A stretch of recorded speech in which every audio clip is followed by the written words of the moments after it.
غزل number 3 غالب۔ شعر number 1۔ آہ کو چاہیے ایک عمر سر ہونے تک، کون جیتا ہے تیرے زلف کے سر ہونے تک۔ تشریح نمبر 1۔ شاعر کہتا ہے کہ میں اپنے محبوب سے مایوس ہو کر ہم نے وصل کی توقع میں چھوڑ چکا ہوں۔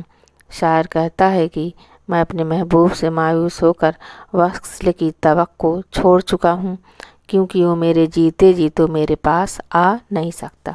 میں اس کی جدائی میں مضطرب ہوں اور آہیں بھی بھر رہا ہوں۔ میری آہوں کا اثر اگر ہوا بھی تو مدتوں میں جا کر ہوگا، اور تب تک میرا کام تمام ہو جائے گا، کیونکہ جس طرح آہ کو اثر ہونے میں ایک مدت لگتی ہے، اسی طرح تیری زلفوں تک ہماری رسائی کو نہ جانے کتنا عرصہ لگے، اور میں اپنے محبوب کے پانے کے مقصد میں کامیاب بھی نہ ہو سکوں گا، کیونکہ دشمنی ہے اثر کو دعا کے ساتھ۔ شعر نمبر 2۔ دام ہر موج میں ہے حلقہ صد کام نہنگ، دیکھیں کیا گزرے ہے قطرے پہ گوہر ہونے تک۔ مفہوم۔ اس شعر کے لفظی معنی تو یہ ہیں کہ بیساکھ کی پہلی بارش کا قطرہ اگر سیپی کے منہ میں چلا جائے تو موتی بن جاتا ہے۔ تشریح دیکھیے۔ شاعر کہتا ہے کہ ہر لہر ایک جال ہے جس میں سینکڑوں مگرمچھ منہ کھولے پڑے ہیں۔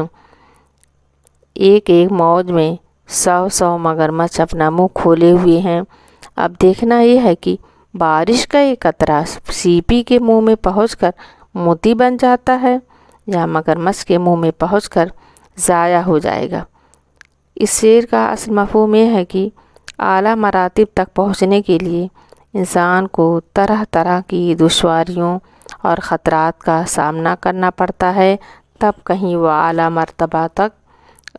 مرتبہ کو حاصل کر سکتا ہے، اور زیادہ امکان اس بات کا رہتا ہے کہ انسان خراب صحبت میں پھنس کر اپنی صلاحیتوں کو بھی کھو بیٹھتا ہے۔ شعر نمبر 3۔ پرتو خور سے ہے شبنم کو فنا کی تعلیم، میں بھی ہوں ایک عنایت کی نظر ہونے تک۔ شعر نمبر 3 کی تشریح دیکھیے۔ شاعر کہتا ہے کہ سورج کی کرنیں جب شبنم پر پڑتی ہیں تب وہ خشک ہو جاتی ہیں۔ سورج کی مراد یہاں محبوب سے لی گئی ہے، اور شبنم کی مراد عاشق سے لی گئی ہے۔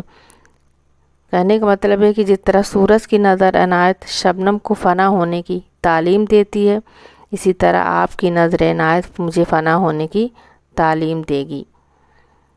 چنانچہ اپنے محبوب کی گرمی حسن سے وہ فنا ہو جاتی ہے۔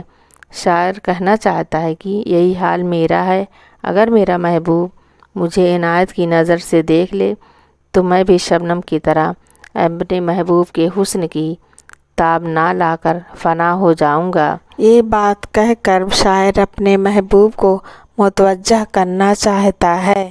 شعر نمبر 4۔ ایک نظر بیش نہیں فرصت ہستی غافل، گرمی بزم ہے ایک رقص شرر ہونے تک۔ شعر نمبر 4 کی تشریح دیکھیے۔ شاعر کہتا ہے کہ یہ دنیا ناپائیدار ہے، یعنی اس کی کوئی ثبات نہیں ہے، اس میں پائیداری نہیں ہے۔ انسان کی زندگی ایک بھڑکتے ہوئے شعلے کے مانند مختصر ہے۔ جیسے شعلہ بھڑکتا ہے اور پھر جلدی ہی بجھ جاتا ہے، ایسے ہی انسان دنیا کو ایک نظر دیکھتا ہے، پھر اس دنیا کو خیر بات کہہ کر زندگی کی بھڑک سے آزاد ہو جاتا ہے۔ زندگی کی شمع بجھ جاتی ہے۔ جب تک محفل میں رقص و شرر کا شور شرابہ ہے، تب تک ہی ہماری زندگی ہے، جو چند لمحوں کی مہمان ہے۔ یعنی زندگی کیا ہے؟ دکھ درد کا ایک طرح کا سنگم ہی ہے۔ شعر نمبر 5۔ غم ہستی کا حسد کس سے ہو جز مرگ علاج، شمع ہر رنگ میں جلتی ہے سحر ہونے تک۔ شعر نمبر 5 کی تشریح دیکھیے۔ شاعر کہتا ہے کہ شمع کی قسمت میں صرف جلنا لکھا ہے، اور اس وقت تک جلتی رہتی ہے جب تک وہ جل کر ختم نہ ہو جائے۔ اسی طرح جب تک یہ زندگی ہے، غم آلام و مصائب سے نجات حاصل نہیں ہو سکتی۔ صرف موت ہی ایک ایسی چیز ہے جو زندگی کے دکھوں کا خاتمہ کر دیتی ہے۔ جیتے جی دکھوں سے نجات ملنا یا نجات پانا بہت ہی مشکل ہے۔